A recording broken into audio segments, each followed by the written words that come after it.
প্রথম টেস্টের প্রথম দিনেই সেঞ্চুরি করেই শূন্যে ভাসলেন নাজমুল হোসেন শান্ত। তবে আফসোস, মাত্র ৯ রানের জন্য সেঞ্চুরি মিস করলেন মমিনুল হক।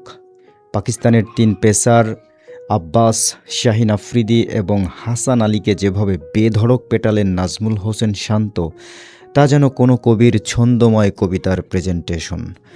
বাউন্সারে পুল করেছেন, অফ স্টাম্পের বাইরের বল কাভার কিংবা পয়েন্ট দিয়ে সীমানা পার করেছেন বহুবার।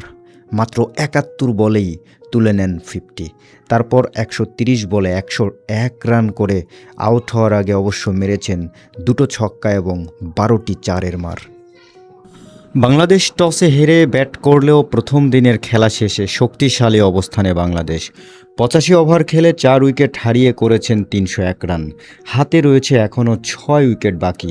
এই ৬টা উইকেট কাজে লাগিয়ে টেস্টের দ্বিতীয় দিন তথা আগামীকাল যদি আরও কমপক্ষে ২০০ রান যোগ করতে পারে, চোখ বন্ধ করে বলে দেওয়া যায় জিততে না পারলেও হারবে না এই টেস্ট বাংলাদেশ।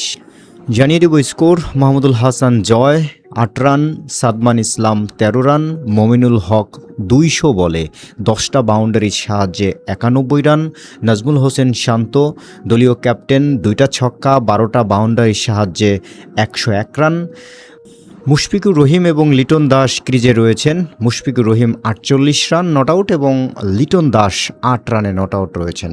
অর্থাৎ এখান থেকেই তারা আগামীকাল আবার শুরু করবেন। পাকিস্তানের ৪ পেসার শাহিন আফ্রিদি, মোহাম্মদ আব্বাস, হাসান আলী এবং নোমান আলী নিয়েছেন একটা করে উইকেট। প্রিয় দর্শক, প্রথম দিনের খেলা শেষে আপনার কার খেলা ভালো লেগেছে কমেন্টস করুন। কি মনে হচ্ছে, বাংলাদেশ নাকি পাকিস্তান, কে এগিয়ে? কমেন্টস করুন। Thank you for watching, please like and subscribe.